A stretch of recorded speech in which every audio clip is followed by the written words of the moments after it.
ugali, tapos big. Para sa simula pa lang ng gawain ng kasama ng Panginoon ating malakas. Hallelujah. Tayo na lang. Hallelujah. Kamusta ba ang ating puso? Ano, budget muna tayo ngayon, budget. Baka mamaya nasa gawain tayo ng puso natin sa ibang bago. Budget muna tayo, hallelujah. Amen. So, lagi natin talaga, lagi tayo binibigyan ng oras, panahon para sa ibang bagay, pero laging gawain sa Panginoon.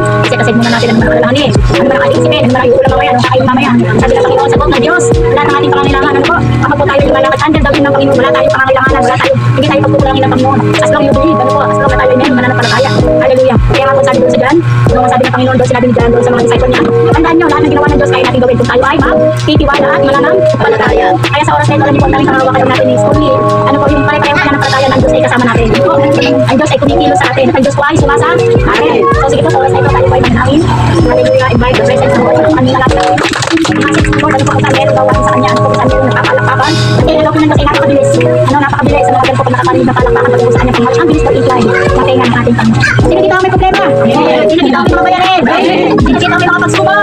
Amen. Sabi ko noon, tayo ngayon ay magiging parang bata. Magpapapansin tayo sa ating magulang. Alam niyo po ba, ano yung bata dito, isang bata kapag pinabibili. At yung pinabibili ang ginagawa ng bata, nagulong pag kung nahanap ng atensyon para mapansin siya. Kung napansin niya sa magulang, pupusin muna bago bili. Ang ginagawa ng Panginoon, pupusin muna bago bili. Nang meron Panginoon, hindi.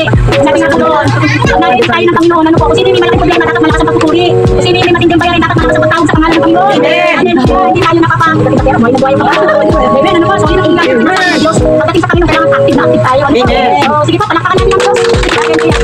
So tayo po ay manangin na para tayo sumaman, pakibayan, pangunahan ng ating Panginoon. Hallelujah, manang Diyos, kapatida, banal at makapagmalian sa Panginoon. Kami po lang sa nagpapasalamat. Salamat po ba na una sa buhay. Salamat Panginoon sa mga biyaya, pagpapala, kami sa mga pag-ubog na pinahintulutan mo, Panginoon. Hallelujah sa aming mga buhay.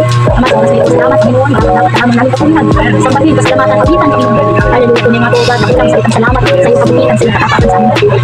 Kaya nga po, naniniwala din kami, Panginoon. Hallelujah, o God, dahil yung pangako sa iyo mga salitan sa nangyari, lagi na nakakalikod. Sa iyo pangalan ng pangako, kasi kaya ang Panginoon, ay nasa atin talaga. Kaya Panginoon, sa oras na iyo, namin sa presence of you, kasama ka namin, Panginoon, kahit ang magingay, kasi mga pagdito, hallelujah, o God, at hindi ko lang ang aming malipid sa mga oras na ito. Ama, dalangin namin, Panginoon, sa mga gawain mo, Panginoon. Sumula sa silang kanila sa awitan, Panginoon. Hanggang sa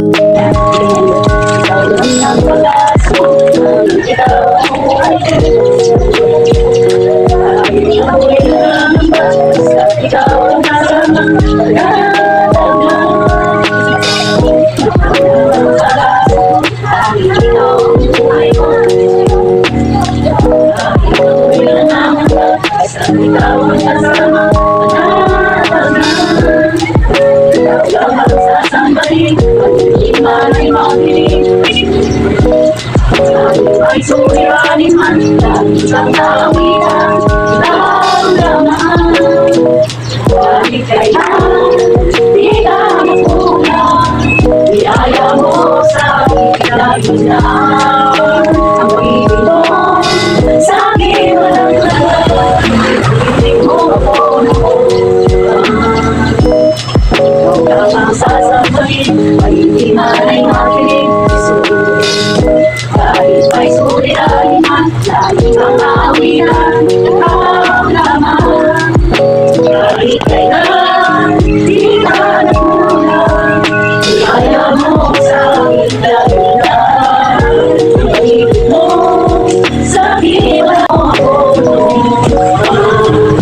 Panginoon, nakihatapat sa dalangin mo, ako'y inibig mo kahit ako ay ganito. Walang katapusan ang pagmamahal ko, walang pinipili ang puso mo. Kahit kailan, di ka nagkulang, iyaya mo sa aking laging kalaan. Pag-ibig mo, sa aking walang hanggan. Pwede po natin nakakita ng Panginoon, dadaanin po natin sa pag-awit ang ating panalangin sa Kanya upang patuloy po tayo bigyan ng guide sa ating gawain na ito. Hindi, patuloy po tayo mag-awit sa Kanya sa biyaya po. Sa word na pala tayo, Amen, sige po, sa biyaya, hallelujah, Amen. Jesus, ikaw ay mabuti, sa lahat ng panahon, hindi ka nagbabago, tapat kang ang tunay, kaya naman ang puso ko'y nagpupuri, nagpapasalamat sa iyong kabutihan, sa iyong habang. Jesus, ikaw ay mabuti, sa lahat ng panahon, di ka nagbabago, tapat ka ng tunay, kaya naman ang puso ko'y nagpupuri, nagpapasalamat sa iyong kabutihan, sa iyong kahabagan, sa biyaya, sa